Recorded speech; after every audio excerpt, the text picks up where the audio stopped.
व्याख्या मुद्रां करसरसिजैः पुस्तकं शङ्खचक्रे बिभ्रद्भिन्नस्फुटिकरुचिरे पुण्डरीके निषण्णः अम्लानः श्रीरमृतविशदैरंशः प्लावयन्माम् आविर्भूयाद्दनकमहिमा मानसे वागधीशः।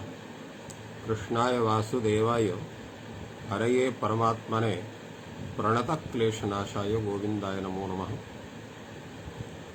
संस्कृतशौर्यम् इति पटले सम्बद्धाः समेऽपि विद्वांसः समेऽपि जिज्ञासवः छात्राः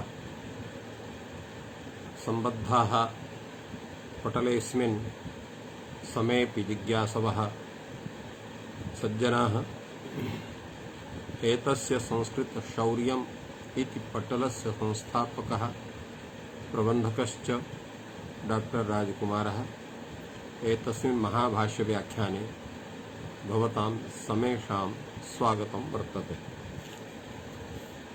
ह्यस्तने तावत् विचारः भवति स्म यत् कं पुनः पदार्थं मत्वा एष विग्रहः करिष्यते सिद्धे शब्दे अर्थे संबंधे चेत् अर्थात् आकृति पदार्थात् द्रव्यं वा पदार्थः इति विषये विचारितम् आसीत्। तत्र भाष्यकारः प्रतिपादितवान् यत् पूर्वम् आकृतिर्नित्या द्रव्यम् अनित्यम् अनन्तरं द्रव्यं नित्यम् आकृतिर्नित्या एवं रूपेण सम्यक् व्याख्यानं तत्र जातम् आसीत्। अनन्तरं तत्र नित्यलक्षणविषये लक्षणद्वयम् उक्तमासीत्। प्रथम लक्षणमासीत् नित्यस्य कूटस्थमविचाल्यनपायोपजन विकार्यनुपत्य वृद्ध्य व्यय योगी यत्तन्नित्यम्। अनन्तरं यस्मिस्तत्त्वं न विहन्यते तदपि नित्यम् एव रूपेण तत्र नित्यद्वयस्य लक्षणं कृतम् आसीत्। किन्तु अनित्यं किं भवति एतस्य विषयेपि कश्चन विचारः करणीयः। यतोहि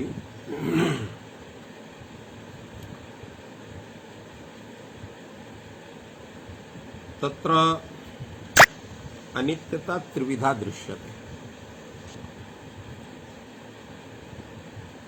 कथं त्रिविधा नित्यता दृश्यते?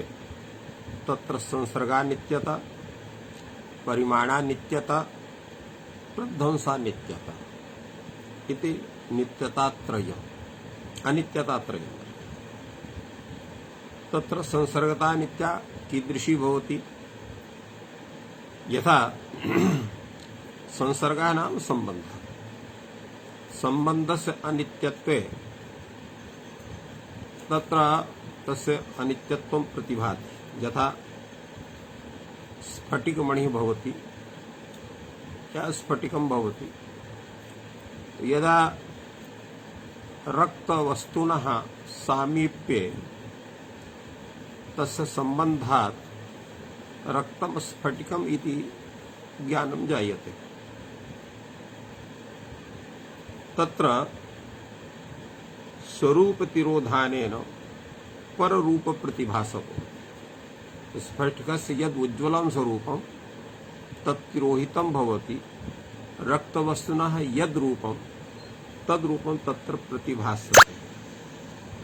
अत्र उपधानापगमे पुनः अर्थात् यत्र तद् यद्वस्तु रक्तं वस्तु वर्तते तद्वस्तु यदा तिरोहितः भवति अथवा दूरात् क्रियते, स्फटिकात् दूरं क्रियते, तदा स्फटिकस्य स्वकीयं स्वरूपमपि भास्यते।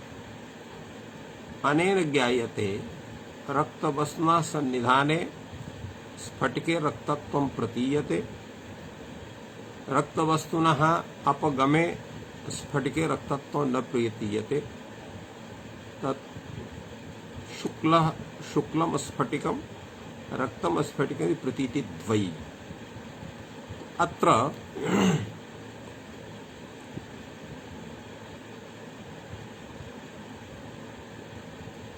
संबंधस्य अनित्यत्वात् प्रतीतेः अनित्यता अनेन सिद्ध्यते।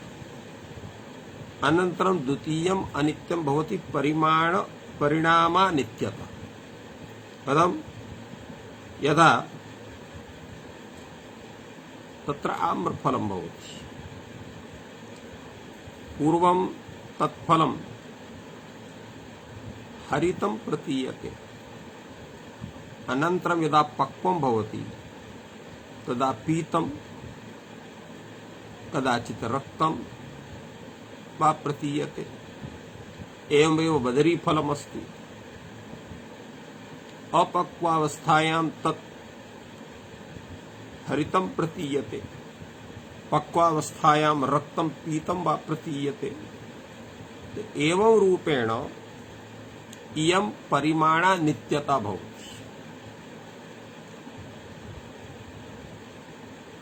तथैव प्रध्वंसा नित्यता। यथा घटः विद्यते, यदा घटस्य ध्वंसः भवति तर्हि घटस्य ध्वंसात् घटस्य अभावः भवति। अनेन घटस्य तत्र ध्वंसा नित्यता साध्यते, सर्वात्मना विनाशत्वात्। तो एवं त्रिविधा अनित्यता दर्शिता भवति। यल्लक्षणं पूर्वं नित्यस्य कृतं वर्तते, यत् कौटस्थमविचाल्यनपायोपजन विकार्यनुत्पत्त्या वृद्धव्यययोगी यत्तनित्यम्। अनेन अनित्यतात्रयं तत्र अपह्रियते। कथं? तत्र ध्रुवं कूटस्थम् उच्यते। कूटम नाम कूटस्य अर्थः कः भवति? तो कूटः भवति यत् तत्र लौहकाराणां गृहे यत् अयः पिण्डं भवति, यस्मिन् तत्र तप्तलौहम् आदाय तत्र वस्तुविशेषेण घनेन तस्य अपघातं कृत्वा तस्य वस्तुनिर्माणं क्रियते। तो अयो घनः यः भवति, तत्र येन तत्र प्रहारः भवति, यस्मिन् तत्र स्थाप्य तद्वस्तुविशेषः कूटः, तद्वत् स्थितिः यस्य एव कूटस्थः। अर्थात् तत्र एवमेव ध्रुवम् स्थैर्यम्। अनेन कूटस्थ इति कथनेन, ध्रुवम् इति कथनेन संसर्ग अनित्यतायाः परिहारः भवति। एवमेव अविचाली इति कथनं वर्तते। अविचाली इत्यत्र तस्य तत्र कुत्रापि तादृशः विकारः न भवति इति कृत्वा परिमाण अनित्यतायाः ज्ञानं भवति। एवमेव अनपायोपजन विकार्यनुत्पत्त्या वृद्ध्य व्यय योग इति कथनेन तत्र प्रध्वंसानित्यता या वर्तते तस्य अभावः भवति। एवं तत्र अनित्यतात्रयशून्यत्वं भवति एतस्मिन् लक्षणे नित्यलक्षणे। एवं रूपेण कैयटेन प्रतिपादितं तादृशं स्वरूपम्। यस्मिंस्तत्त्वं न विहन्यते इत्यस्य किं तात्पर्यम्? यद्यपि ह्यस्तने एतस्मिन् विषयेपि अयं जनः किञ्चित् बोधितवान्। वस्तुतः अत्र यस्मिन् तत्त्वं न विहन्यते इत्यस्य तात्पर्यं भवति यस्य स्वरूपं कदापि न ध्वस्तं भवति, व्यवहारेण परम्परया तस्य स्वरूपं सर्वदा तिष्ठत्येव यत्र कुत्रापि। यथा द्रव्य विषये भगवता पतंजलिना उक्तम् आसीत् यत्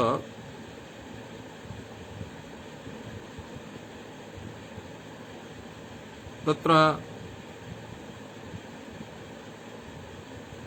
क्वचित उपरता इति कृत्वा न सर्वत्र उपरता भवति इति तत्र उक्तमासीत्। यथा काचित् आकृति भवति सुवर्णस्य आभूषणादिकं सुवर्णमपि तत्र कटकादिकम् उपमृद्य तथापि स्वर्णपिण्डः भवति इति कृत्वा एकस्मिन् स्थले तत्र कटकं कुण्डलं वा यत्किमपि भवति तस्य उमर्दनेन सह उमर्दने कृते एवं नास्ति यत् कुत्रापि तत् कुण्डलस्य रूपं न तिष्ठति, अन्यत्रापि तिष्ठत्येव। एवमेव तत् क्वचित् रूपिता इति कृत्वा सर्वत्र उपरता न भवति, द्रव्यान्तरस्था तु उपलभ्यते एव। एवं रूपेण भाष्यकारेण समाहितम्। अतः आकृतिरपि नित्या, एतस्य किं स्वरूपम् आकृतिर्नित्या इत्यस्य यत् तादृशं स्वरूपं सुवर्णाभूषणस्य यत्र कुत्रापि भवत्येव सर्वत्र तस्य समाप्तिर्न भवति इति कृत्वा तत्त्वं न विहन्यते, तत्स्वरूपं न कदाचित् नश्यति यत्र कुत्रापि तस्य सत्त्वात् इत्यस्य तात्पर्यम्। अपि च तत्र व्यवहारः कीदृशः? अनादिव्यवहारः। अनादि इत्यस्य किं तात्पर्यम्? यद्यपि एतस्वरूपम् अपि एकस्मिन् दिने जनः प्रतिपादितवान्, तथापि अधुनापि प्रतिपाद्यते। सृष्टिः अनादि इत्यपि एकः पक्षः। तस्मिन् पक्षे तत्र सर्वदैव यत् यत् स्वरूपं साम्प्रतं प्रसिद्धं वर्तते तत्तत् स्वरूपं सर्वदैव प्रसिद्धम् आसीत्। अतएव तत्र यदा खण्डप्रलयः महाप्रलयो वा भवति तदापि धाता यथा पूर्वम् अकल्पयति, एवं रूपेण वेदे व्यवहारः वर्तते। धाता ब्रह्मा यथा पूर्वम् अर्थात् पूर्व सृष्टि समये यादृशं स्वरूपं जीवानां प्राणिनां तत्तत् पर्वतादीनां पंचमहाभूतादीनां यत् यत् स्वरूपं पूर्वमासीत् तत्तत् स्वरूपम् अधुनापि प्रकल्प्यते। अपि च तत्र महाप्रलयेपि ये जीवाः यत् यत् कर्म विधानेन तत्र वर्तन्ते स्म तस्मिन् समये महाप्रलय समये तेषां स्वरूपस्य नष्टत्वादपि यदा पुनः सृष्टिर्भवति तदा ते जनाः स्वस्वकर्मणा तेषु प्राणिषु ते उत्पाद्यन्ते ब्रह्मण। एवं रूपेण सृष्टेरनादित्वं भवति। अतएव तत्र नागेशभट्टः कथयति अनेन प्रवाह नित्यता उक्ता, अर्थात प्रवाहे यस्य नित्यत्वं तदव्यस्तु नित्यं भवति, यस्मिंस्तत्त्वं भेदे तदपि नित्यम् एतस्य तात्पर्यम्। अधुना तस्य समाधानं दत्तमेव। भगवान् भाष्यकारः यतो हि समन्वयवादी भवति इति कृत्वा अथवा किं न एतेन इदं नित्यम् अनित्यं यन्नित्यं तं पदार्थं मत्वा एष विग्रहः क्रियते सिद्धे शब्दे अर्थे संबंधे चेति समाहितम्। अत्र यन्नित्यम् इत्यस्य तात्पर्यं किं? बुद्धि प्रतिभाषः शब्दार्थः। यदा यदा शब्दः उच्चारितः भवति तदा अर्थाकारः बुद्धि उपजायते इति प्रवाह नित्यता तस्य भवति। अर्थात शब्दस्य प्रवाह नित्यता। यतो हि शब्द प्रयोगः तादृशः एव भवति यादृशं स्वरूपम् अधुना उपलभ्यते, तादृशं पूर्वम् आसीत् अधुनापि वर्तते अनन्तरमपि स्यात्। अतएव तस्मिन् विषये ह्यः अस्माभिः कथितम् आसीत् यत् बाह्यः अर्थः, बाह्यः पदार्थः, बाह्यः शब्दः तत्र न बोधविषयः शाब्दबोधविषयः भवति, किन्तु बौद्धः एव विषयः। अतएव नागेशभट्टः मञ्जूषायामपि उपादितवान् यत् स्फोटात्मकः शब्दः बौद्धः अर्थो विबौद्धः तयोस्तादात्म्यम् इति तत्र विचारितं वर्तते। अधुना अपरः प्रश्नः भवति भाष्यकारस्य सर्वलोकहिताय, कथं पुनर्ज्ञायते सिद्धः शब्दः अर्थः सम्बन्धस्य। एतस्य प्रश्नस्य पूर्वं तात्पर्यं किम्? भगवान् भाष्यकारः स्वहृदि किं विचार्य इमं प्रश्नम् उपस्थापितवान्। यतोहि शब्दस्य सत्ता भवति व्यवहारेण। यद्यपि शब्दः नित्यः, अर्थोऽपि नित्यः, सम्बन्धोऽपि नित्यः इति सर्वं प्रतिपादितं भगवता भाष्यकारेण, किन्तु तस्य स्वरूपं कदा अस्माकं समक्षम् आगच्छति? यदा वयं तं शब्दम् उच्चारयामः। उच्चारणे नैव शब्दस्य प्रत्यक्षं भवति। यथा तत्र चक्षुव्यापारेण दृश्यवस्तूनां ज्ञानं भवति, तस्य वयं प्रत्यक्षं तं वस्तुं तत्र प्रत्यक्षं कुर्मः तत् वस्तु। एवमेव तत्र स्पर्शेन, त्वगिन्द्रियेण, स्पर्शविधानेन तत्र इदं शीतम्, इदं तत्र तप्तम्, इदम् अनुष्णा शीतम् एव तस्य ज्ञानं भवति। एवमेव कर्णेन्द्रियेणापि उच्चरितस्य शब्दस्य ग्रहणं भवति, साक्षात्कारः भवति। तर्हि शब्दप्रयोगः कश्चन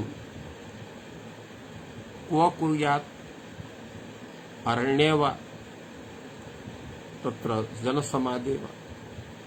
यतोहि लोकव्यवहाराय शब्दाः प्रयुञ्जन्ते। अस्माद्धेतोः तत्र लोकाः एव प्रमाणं भवति यत् शब्दः नित्यः, अर्थः नित्यः, सम्बन्धोऽपि नित्यः। अतएव अयं प्रश्नः उपस्थापितः भगवता भाष्यकारेण, कथं पुनर्ज्ञायते सिद्धः शब्दः अर्थः सम्बन्धस्य। अतएव तत्र प्रयुक्तः लोकतः। लोकतः एतस्य ज्ञानं। यल्लोके अर्थम उपादाय शब्दान् प्रयुञ्जते तैनैषां निर्वृत्तौ यत्नं कुर्वन्ति, ये पुनः कार्याः भावाः निर्वृत्तौ तावत् तेषां यत्नः क्रियते। तद् यथा घटेन कार्यं करिष्यन् कुम्भकार कुलं गत्वा आह कुरु घटं कार्यम् अनेन करिष्यामि इति, न तद्वत् शब्दान् प्रयुङ्क्षमाणः वैयाकरण कुलं गत्वा आह कुरु शब्दान् प्रयोक्ष्ये इति, तावत्येव अर्थमुपादाय शब्दान् प्रयुञ्जते। स्पष्टतया भगवतः भाष्यकारस्य कथनं वर्तते यत् व्यवहारविषये यं यम् अर्थम् उपादातुम् इच्छामः, तस्य अर्थस्य कृते तत्तद्वाचकस्य शब्दस्य प्रयोगं वयं कुर्मः। यथा अयं घटः, अयं पटः, इदं पुस्तकम्, अयं रमेशः, इयं जानकी। एवं रूपेण तत्र व्यवहारविषये शब्दाः प्रयुञ्जन्ते। अत्र यल्लोके अतएव लिखितं यल्लोके अर्थम् उदाहरणम्, अर्थात् प्रत्येकम् अर्थम् उद्दिश्य तद्ग्रहणाय शब्दानां प्रयोगः भवति। न एषां निर्वृत्तौ यत्नं कुर्वन्ति, अर्थात् एतेषां तेषु अर्थेषु प्रयुक्तानां शब्दानां समुत्पत्तिः पूर्वं करणीया, अनन्तरं तेषां शब्दानां व्यवहारं करणीयः। एवं कश्चन विचारः न भवति। निर्वृत्तीनाम् उत्पत्तिः, न एषां निर्वृत्तौ यत्नं कुर्वन्ति। किन्तु ये एवं भूताः पदार्थाः ये अनित्याः सन्ति, तेषां विषये तस्य समुत्पत्तौ पूर्वं कल्पना भवति, अनन्तरं तस्य कृते व्यवहारः भवति।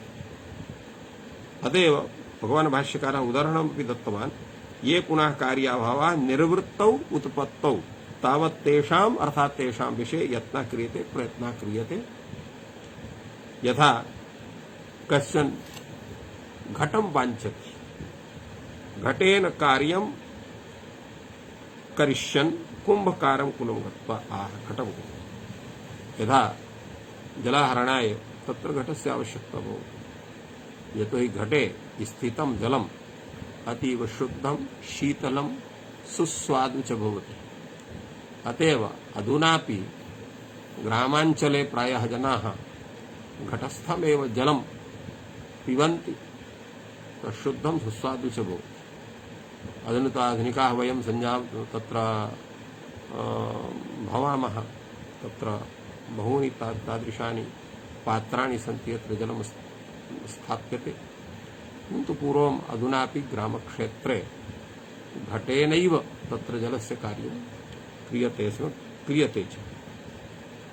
तो घटेन कार्यं करिष्यम् तत्र सः घटार्थी कुंभकारकुलं गत्वा कथयति कुरु घटं कार्यम् अनेन करिष्यामि। कुंभकारः प्रायः स्वकीये गृहे पूर्वमेव घटान् निर्माय स्थापयति, यश्च घटार्थी आगच्छति तस्मै मूल्यं गृहीत्वा ददाति इति व्यवहारनियमः। तथैव कश्चन यः शब्दान् प्रयुङ्क्षमाणः,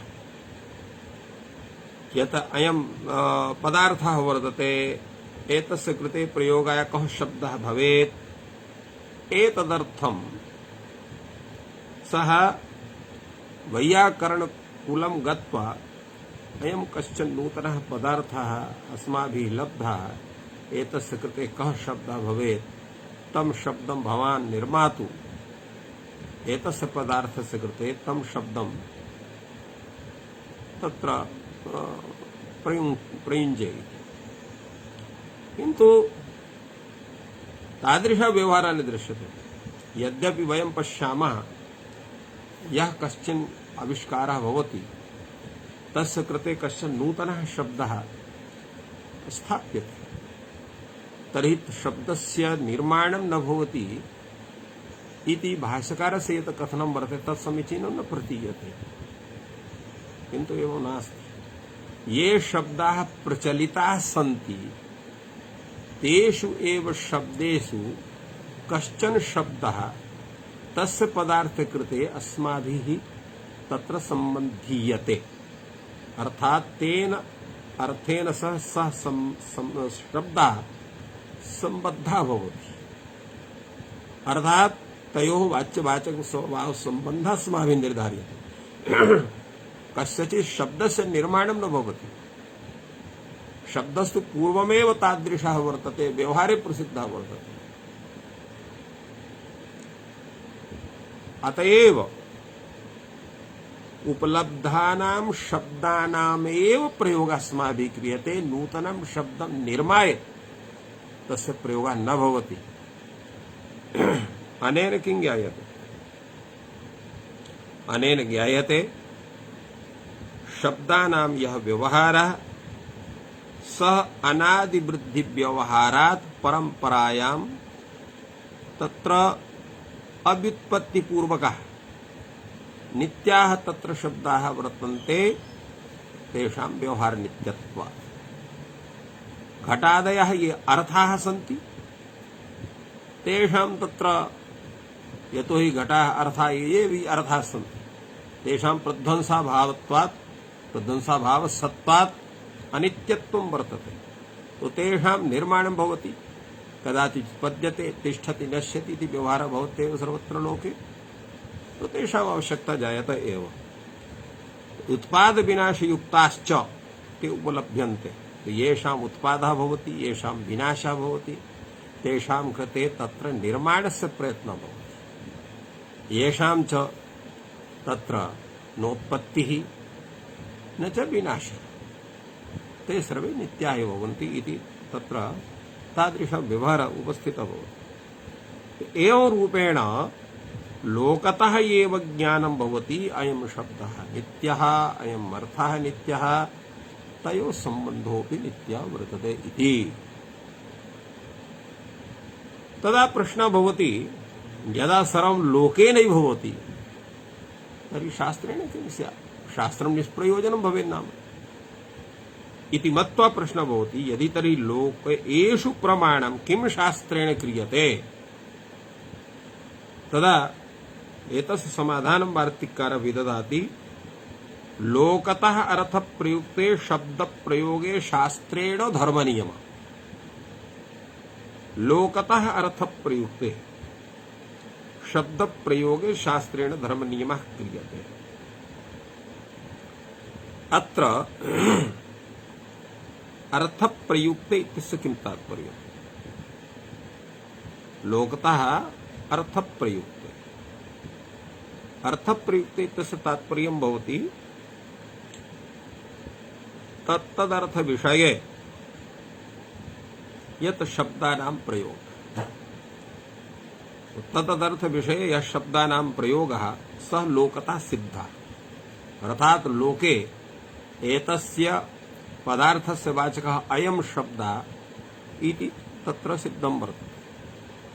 अतएव शक्तिज्ञान विषयेपि शक्तिग्रहं व्याकरणोपमानं कोशार्थवाक्यात् व्यवहारतश्च वाक्यस्य शेषात् विरुतेर्वदन्ति सान्निध्यता सिद्धपदस्य वृद्धाः इति शक्तिग्रहेषु साधनेषु तत्र व्यवहारः शक्तिग्राहक शिरोमणि कथितः वर्तते।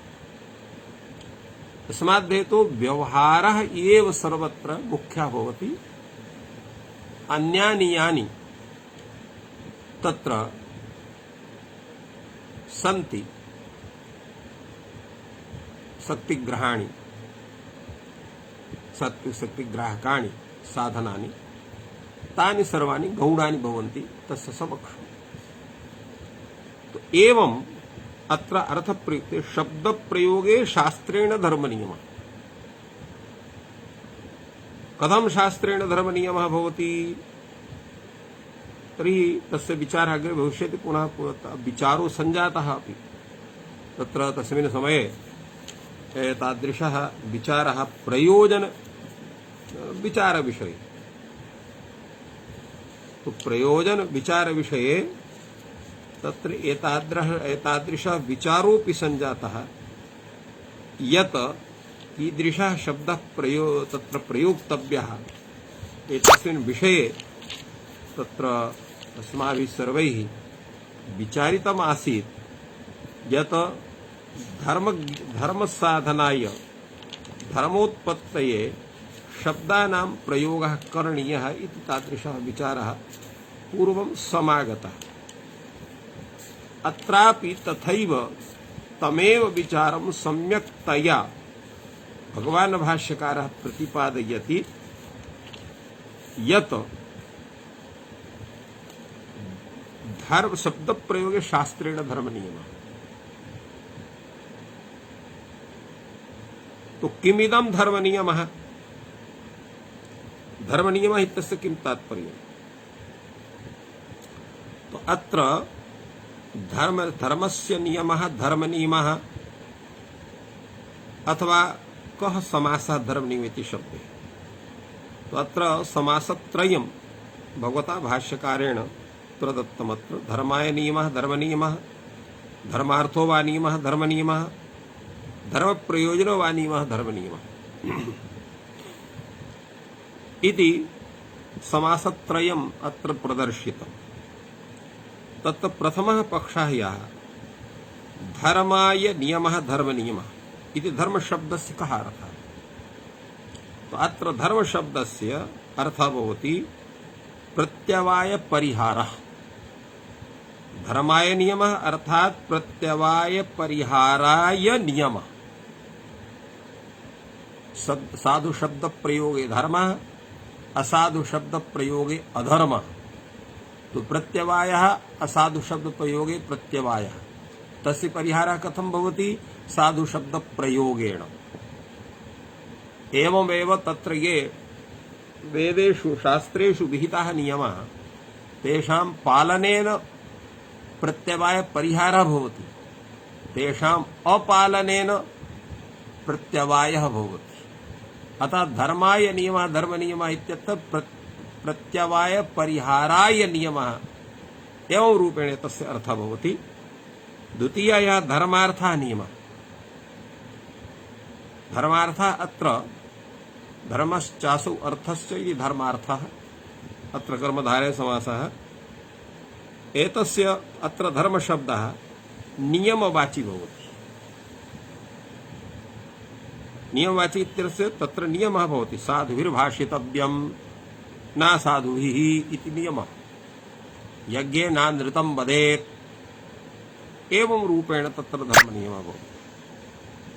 अत्र एवं स्वरूपं भवति। तो अत्र धर्मार्थः नियमः धर्मनियमः। अत्र धर्मश्चासौ अर्थः इति धर्मार्थः।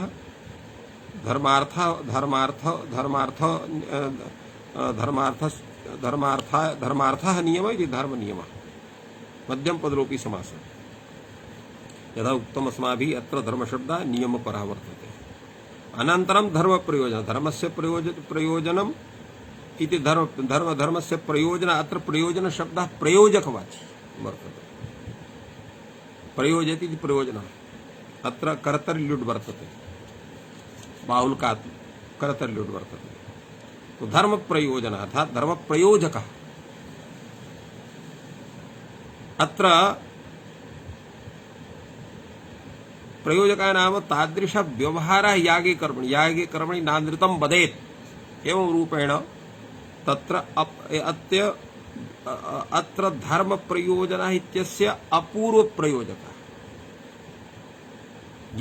यथा तत्र स्वर्गकामः सोमं यजेत्, सोमेन यजेत् स्वर्गकामः एवं रूपेण विधिवाक्यं।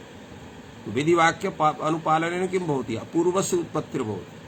अपूर्वात् स्वर्गो भवति इति मीमांसकानां नियमः।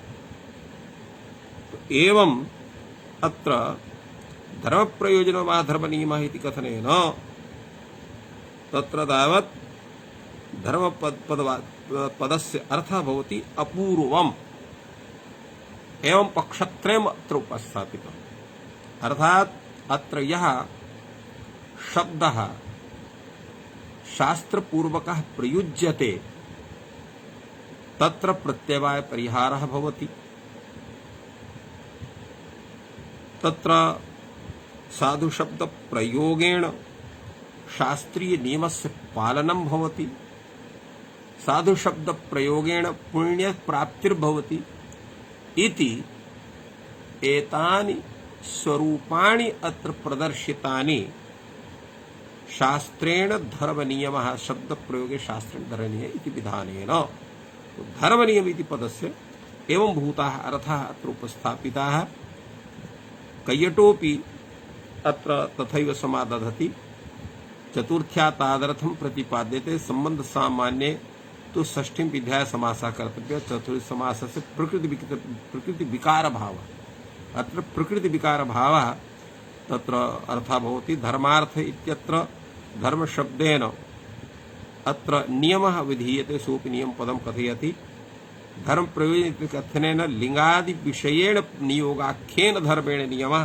अर्थात् यथा पूर्वम् अस्माभिः तत्र कथितं नानृतं वदेत् एवं रूपेण यागे कर्मणि नानृतं वदेत् एवं रूपेण तत्र अपूर्वोत्पादकाः ये नियमाः ते तत्र गृहीता भवन्ति।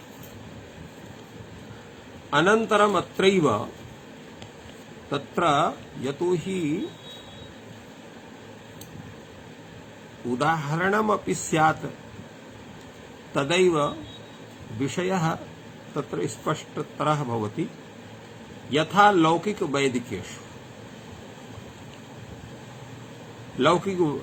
वैदिकेषु इत्यत्र भगवान् भाष्यकारः एतस्य तत्र विचारं कुर्वन्ति। प्रियतद्धिताः दाक्षिणात्याः।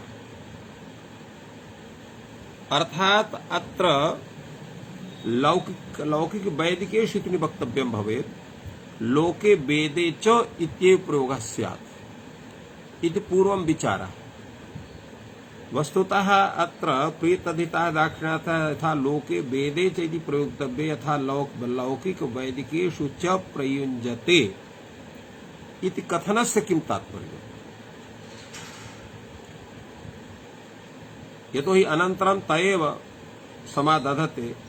समादधति युक्त एव तद्धितार्थः यथा लौकिक वैदिकेषु च कृतान्तेषु। यदा तस्य युक्तता अनन्तरं प्रतिपादनीया एव वर्तते तर्हि प्रियतद्धिताः दाक्षिणात्यः यथा लोके वेदे च इति प्रयोक्तव्ये यथा लौकिक वैदिकेषु च प्रयुज्यते इति कथनस्य किं तात्पर्यम्? एतस्मिन् विषये उच्यते अत्र तात्पर्यद्वयम्। प्रथमं तात्पर्य तो इदमस्ति यत् भगवतः कात्यायनस्य विषये तेषां स्वरूप परिज्ञापनाय प्रियतद्धिता दाक्षिणात्यः रूपेण तेषाम् उक्तिः वर्तते। लोके वेदे च इति कथनेन तत्र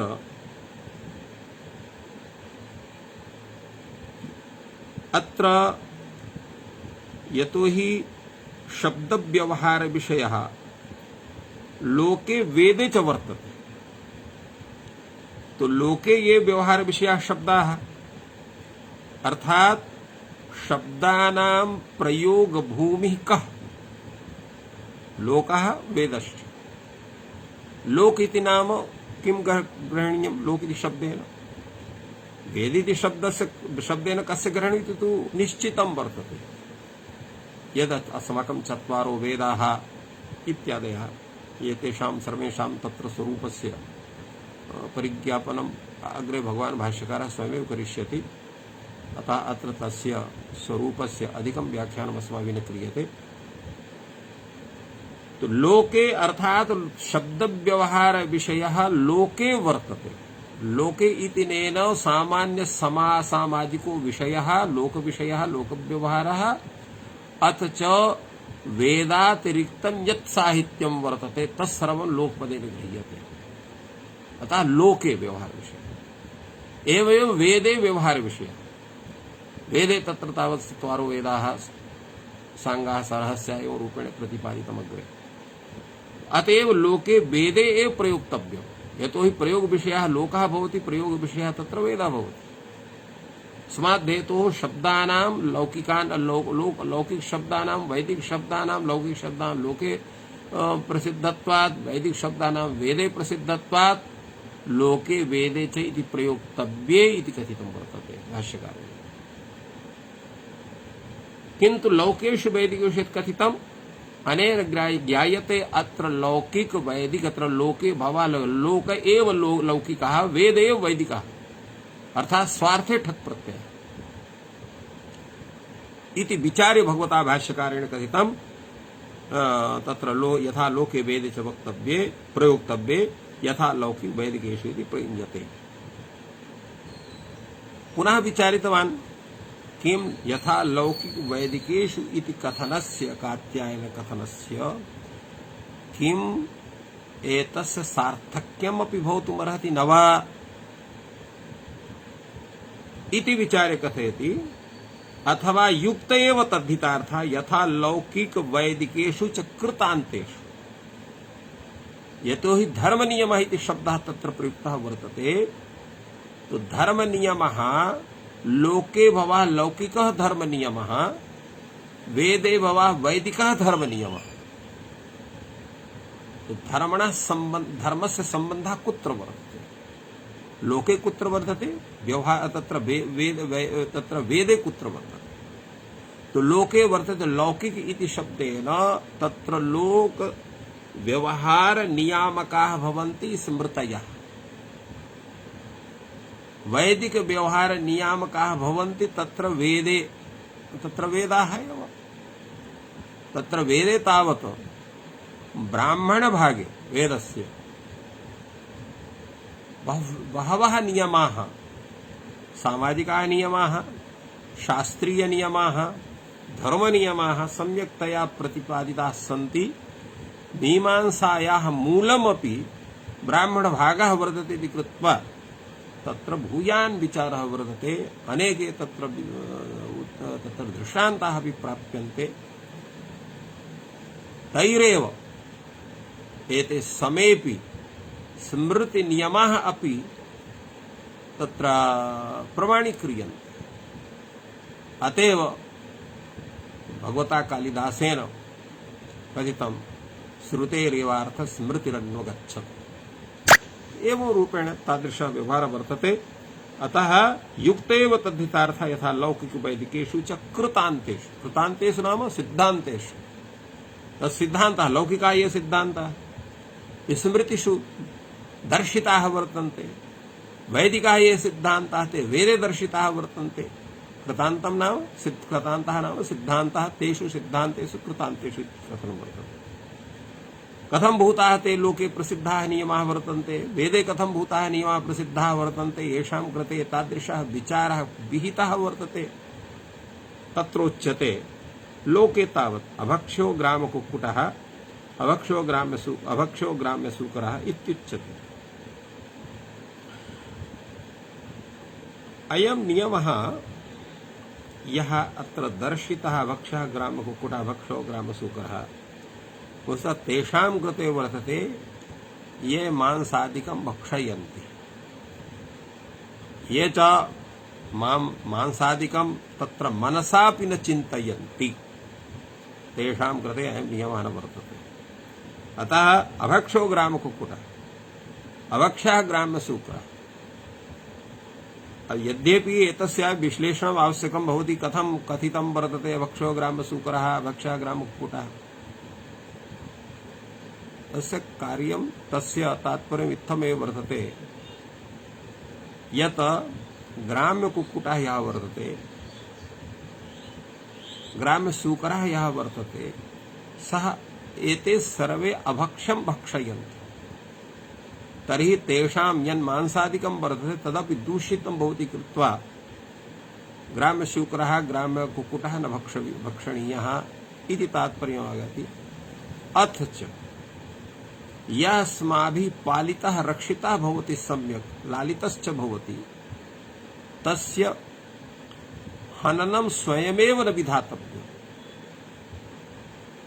तो स्वयमेव न विधातव्यम् न च तत्र केनचित् अन्येन तेषां वधादिकं कारणीयम् तस्य पापस्य सत्त्वात् इति कृत्वा अत्र हेतुद्वयम् आगच्छति अभक्षो ग्रामकुक्कुटः अभक्षः ग्रामसूकरः इति कथनेन अरण्यः अभक्षः इत्यस्य अपि तात्पर्यम् इत्थमेव भवति यत् अरण्ये निवसन्ति ये कुक्कुटाः ये च तत्र सूकराः ते अभक्ष्यादिकं न भक्षयन्ति तत् अरण्यं वस्तु भक्षयन्ति इति कृत्वा तेषां यन्मांसादिकं भवति तन् मेध्यं भवति इति कृत्वा तेषां भक्षणं ते कर्तुं शक्नुवन्ति ये मांसादिकं भक्षयन्ति इति अतः तेषां कृते अयं नियमः कृतः वर्तते शक्यं चानेन श्वमांसादिभिरपि क्षुत् प्रतिहन्तुम् अर्थात् ये मांसभक्षणाः सन्ति ते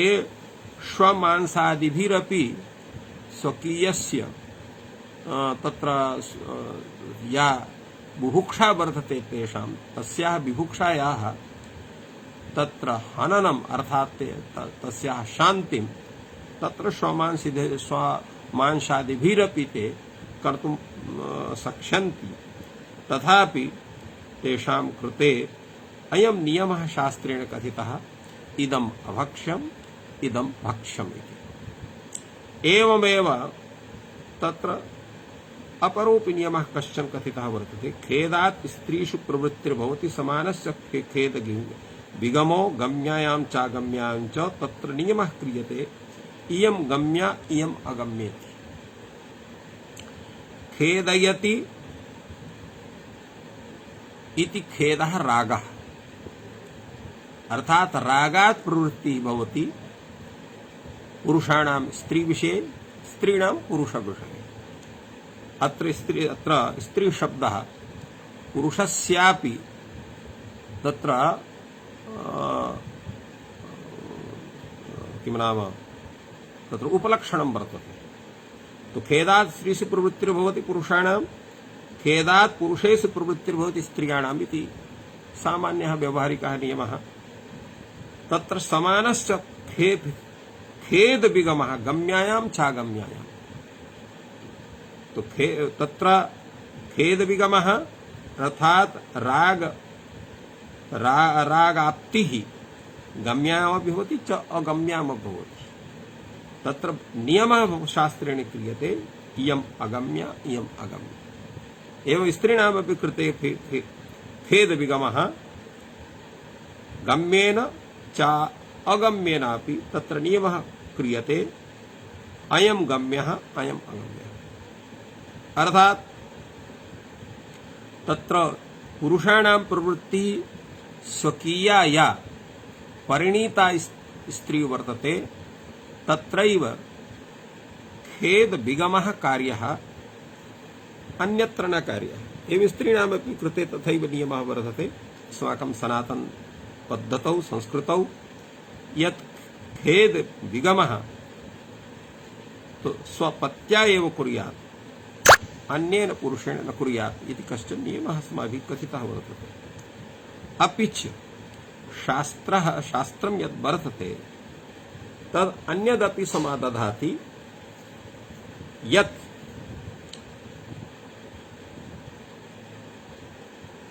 मासि मासि यत् तत्र रजोदर्शनानन्तरं तत्र 8 दिनानि व्यतीत्य एव तत्र प्रवर्तितव्यं खेद विगमे, तेन सुसन्तानस्य सम्प्राप्तिर्भवति इत्यपि तत्र शास्त्रेषु प्रतिपादितं वर्तते।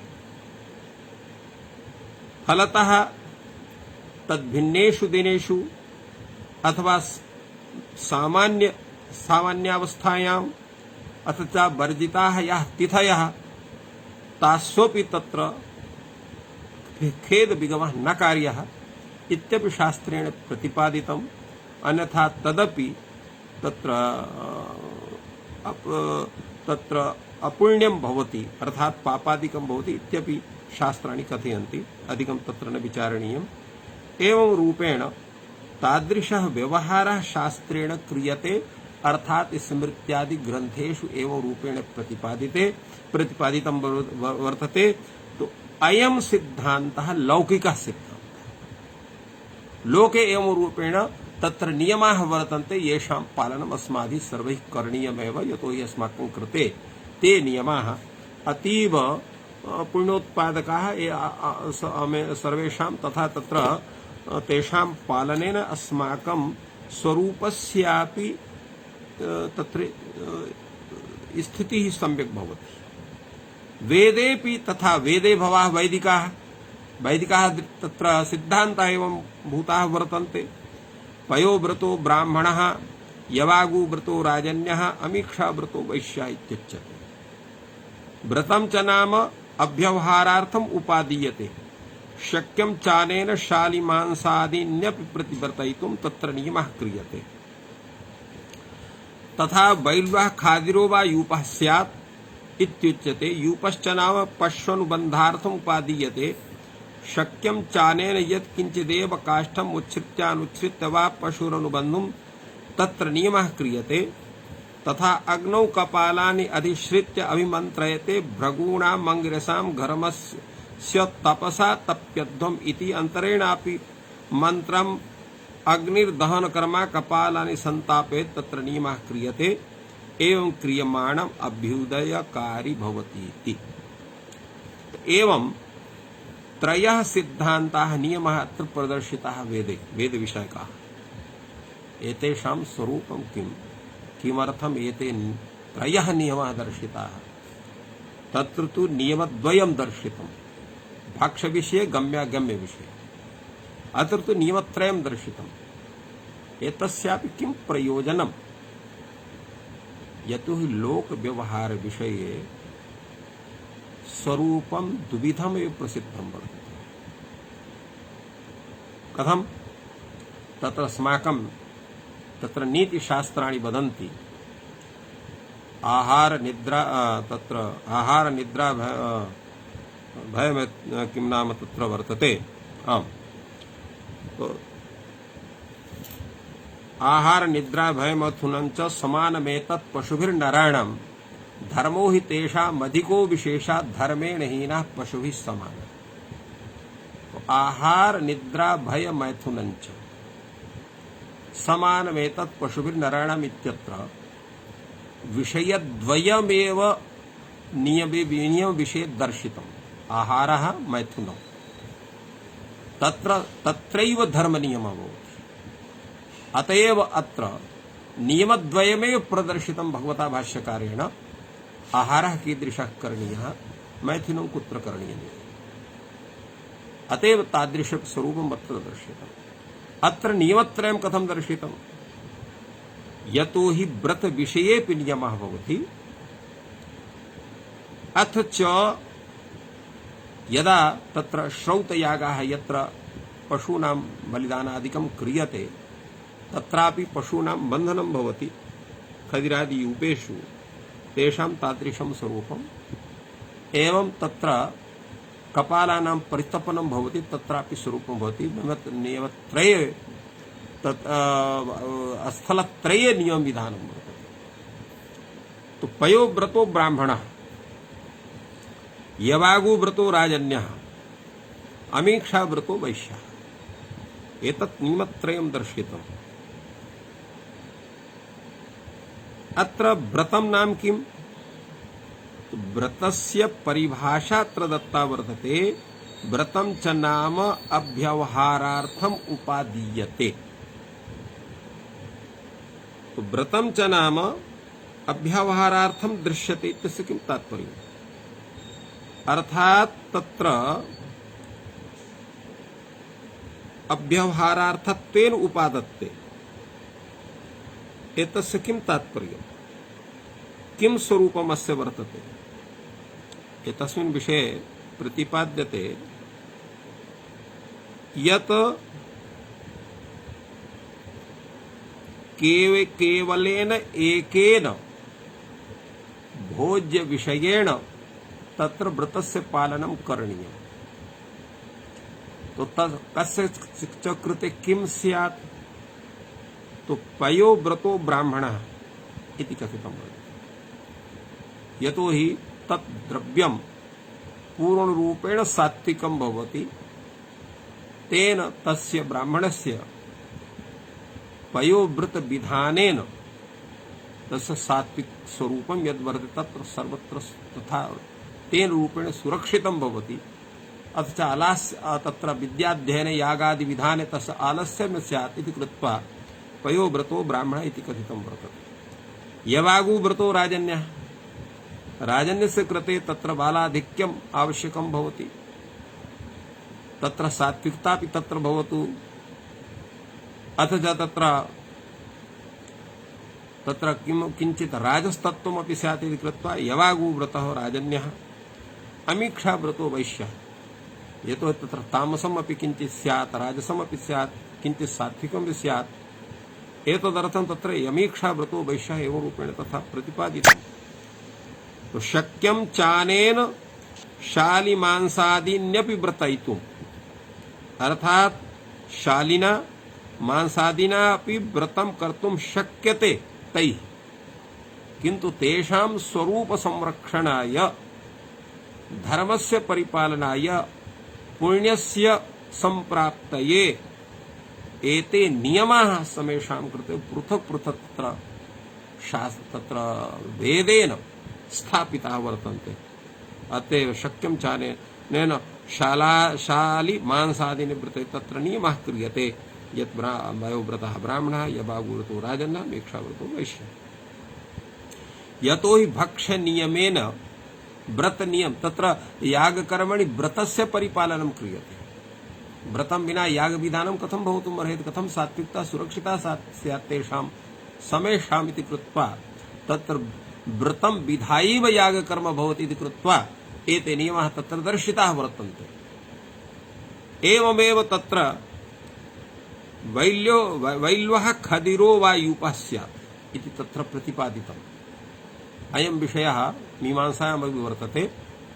अथ च कात्यायन श्रौत सूत्रे अयं विषयः सम्यक्तया विचारितः वर्तते। तत्र विशेष जिज्ञासुभिः तत्र द्रष्टव्यम्। तो वैल्वः खदिरो वा यूपः स्यात्। यूपस्य का आवश्यकता वर्तते आगे कर्मणि? भाष्यकाराः कथयन्ति यूपश्च नाम पश्वनुबन्धार्थम् उपादीयते। पशूनाम् अनुबन्धार्थम् तत्र उपादीयते, तेषां तत्र ग्रहणं भवति। तर्हि किमर्थं यूपः पश्वनुबन्धार्थम्? तर्हि किमर्थं वैल्वः एव स्यात्, खदिरो वा भवेत्? अन्यस्यापि तत्र यूपस्य निर्माणं भवितुमर्हति। आम्रः वा स्यात्, तत्र माधुको वा स्यात्, अथवा तत्र केनापि अन्येनापि काष्ठेन सह निर्मिता भवेत्। किमर्थं वैल्वः एव भवेत्, खादिरः एव भवेत् इति तावत् वक्तुं शक्यते। शक्यं चानेन यत् किञ्चिदेव काष्ठम् उच्छ्रित्य अनुच्छ्रित्य किं तात्पर्यम्? अर्थात् यः तक्षकः भवति स एव यूपं निर्माति। तो यावत् तस्य यत् वल्कलं भवति तावत् तस्य निस्सारणं विधाय तस्य सम्यक् स्वरूपं कृत्वा तं यूपं निर्माति सः। अतएव यत् किमपि काष्ठम् आदाय तस्य त्वकादिक दूरीकरणकृतः तस्य स्वरूपं स्पष्टं विधाय यूपं निर्मातुं शक्यते। तेन यूपेन पश्वानुबन्धार्थम् अपि कर्तुं शक्यते। किमर्थं यूपश्च तत्र वैल्वः खदिरो वा यूपः स्यात्? तत्र नियमः भवति। तत्र वैल्ये यूपे खादिरे वा यूपे यदा पश्वानुबन्धः क्रियते तदा धर्मस्य उत्पत्तिः अपूर्वस्य उत्पत्तिः भवति, अधिका भवति इति कृत्वा तादृशः नियमः वर्तते। एवमेव तथा अग्नौ कपालान् निश्चित्य अभिमन्त्रयते भृगूणाम् अंगिरसां घर्मस्य तपसा तप्यत्वम्। तत्र दर्श पौर्णमासी यागे तत्र कपालानाम् अधिश्रयणं भवति।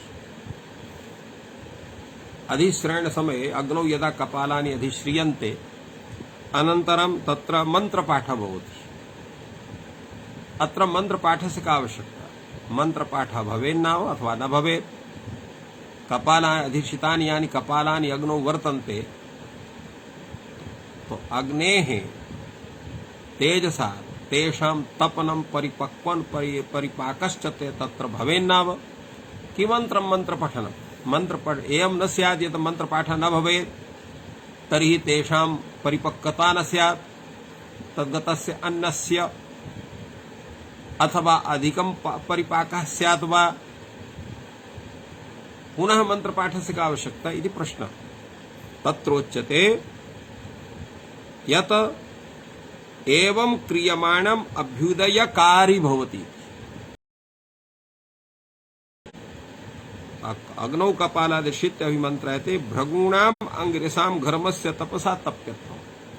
अर्थात अग्नौ यः तेजः वर्तते स भृगूणां तेजः वर्तते, अंगिरसां तेजः वर्तते। तो तेषां यद् घर्मस्य तपसा, तो घर्मस्य तपसा अर्थात यह तेजसः तत्र तपः भवति तेन तपसा तप्यध्वम्। अर्थात तेषां तत्र तेजः यः वर्तते तेन तेजसा यत् परितापेन एते शाम तत्र परिपाकः स्यात् इति कृत्वा तादृश मन्त्रपाठः भवति। अनेन तत्र किमपि अधिकम् अपूर्व उत्पाद्यते इति नियमम् आदायैव अयं तत्र विचारः दर्शितः वर्तते मीमांसायाम्। एवं इहापि शब्द विषये समानायाम् अर्थावगतौ शब्देनापशब्देन तत्र धर्म नियमः क्रियते। शब्देनैव अर्थाभिधेयः नापशब्देन एवं क्रियमाण अभ्युदयकारी भवति। यथा लोक विषये वेद विषय नियमाः सन्ति एवं कर्तव्यम् एवं न वा कर्तव्यम् एवं तत्र शब्द प्रयोगे विषयेऽपि एतादृशः नियमः वर्तते यत् शब्देनैव अर्थः विधेयः अपशब्देन अर्थः न विधेयः। अब यद्यपि तत्र शब्देनापि अर्थावगमः भवति अपशब्देनापि अर्थावगमः भवति। वयं सर्वेपि दैनिक जीवने अपशब्दानां प्रयोगं कुर्मः भाषाशब्दानां तत्र लोकभाषास्थ शब्दानां प्रयोगं कुर्मः ये अपशब्दाः सन्ति ये संस्कृतशब्दाः ते तत्र शब्दाः सन्ति। तत्र सामान्येन यत्र शास्त्रविचारः यत्र च तत्र यागविषये विचारः तत्र शब्देन तत्र अर्थ तत्र ज्ञानं करणीयः अर्थः विधेयः स्यात्। यत्र सामान्यजनाः ये सन्ति येषां सामान्यव्यवहारः वर्तते तत्र अपशब्देन व्यवहारः कर्तुं शक्यते किन्तु शब्दप्रयोगेण धर्मनियमः भवति अभ्युदयकारी भवति तत्र अपशब्देन तस्य अभ्युदयः तादृशः न लभ्यते इति कृत्वा अयं नियमः कृतः वर्तते। एतस्य किञ्चित् तत्र मीमांसा सम्बन्धी अपि विचारः वर्तते तस्मिन् विषये श्वः विचारं विधास्यामि। अधुना समयः सञ्जातः अत्र विरम्यते। भवतां समेषां स्वागतं। सर्वेभ्यो नमः। जयतु संस्कृतं जयतु भारतम्।